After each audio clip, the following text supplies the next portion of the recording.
तो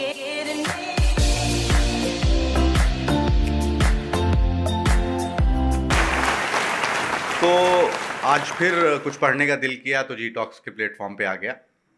देखिए, शायरी पोइट्री जो है वो एक तबीयत है, एक सिर्फ लफ्ज़ों को कहना और सुनाना नहीं, एक हमारा पूरा कल्चर रहा है जिसमें पूरा ह्यूमन बिहेवियर रहा है।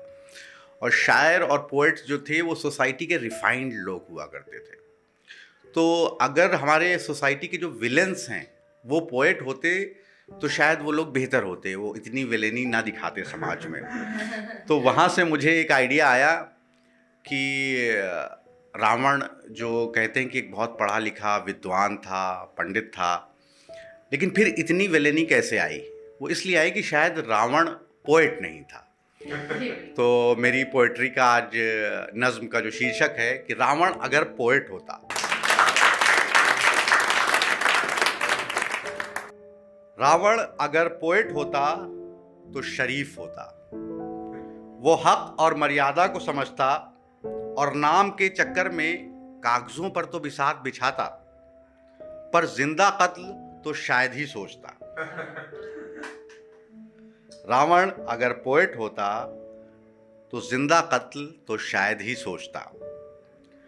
2 मिसरों के साथ सीता जी के पास जरूर जाता, पर उन्हें अगवा करने की हिम्मत ना, मुझे तो नहीं लगता शायर कभी ये कर सकता है। जंग की जगह राम को मुशायरे में ललकारता, इंटेलेक्चुअल था रावण, इस प्लान में जीत भी सकता था। और आखिर में एक बड़ा पोएट कहलाता। वाकई रावण अगर पोएट होता तो हीरो भी होता और शरीफ भी। बहुत बहुत शुक्रिया। तो मैं जैसे आपसे बात कर रहा था कि पोएट्री जो है वो हमारा एक कल्चर है, एक तबीयत है, और ये एक ह्यूमन बिहेवियर को एक सॉफ्टनेस और एक डायरेक्शन भी देती है आपको। Poetry makes you a refined human being, और उसमें आपकी पर्सनालिटी निकल के आती है, you know what you want to do in life. तो वहीं से मेरी एक नज़्म जनरेट है, अपनी पहचान, जो शायद मुझे पोएट्री से ही आई है।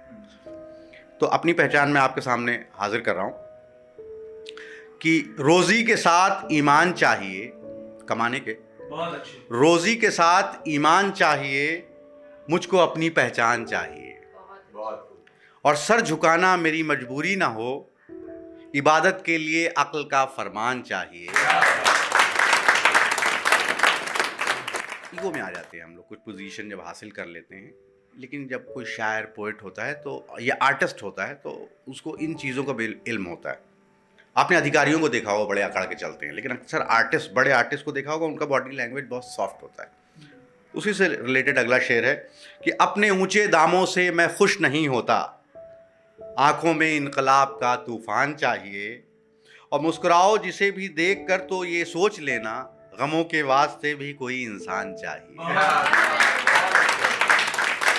और आखिरी शेर, जिसे हासिले गज़ल भी कहा जा सकता है, कि कोई यूं ही न रखेगा अब राब्ता तुमसे।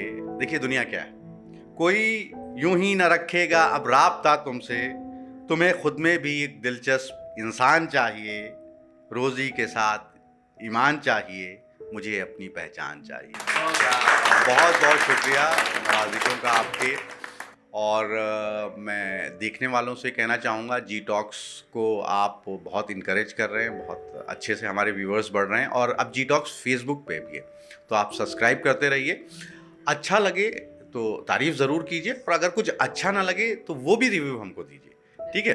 क्योंकि जो जी टॉक्स चल रहा है वो आप लोग के इनकरेजमेंट से ही चल रहा है। छोटी सी टीम है जिसने सब शुरू किया था, और एक थोड़ा सा कारवां बड़ा है। तो अगर हमारी आंखों के सामने कोई गुबार है तो उसको छांटने का काम करें और हमें ज़रूर बताएं, और मैं काजी सुहेब आपके लिए हाजिर होता रहूँगा। बहुत बहुत शुक्रिया।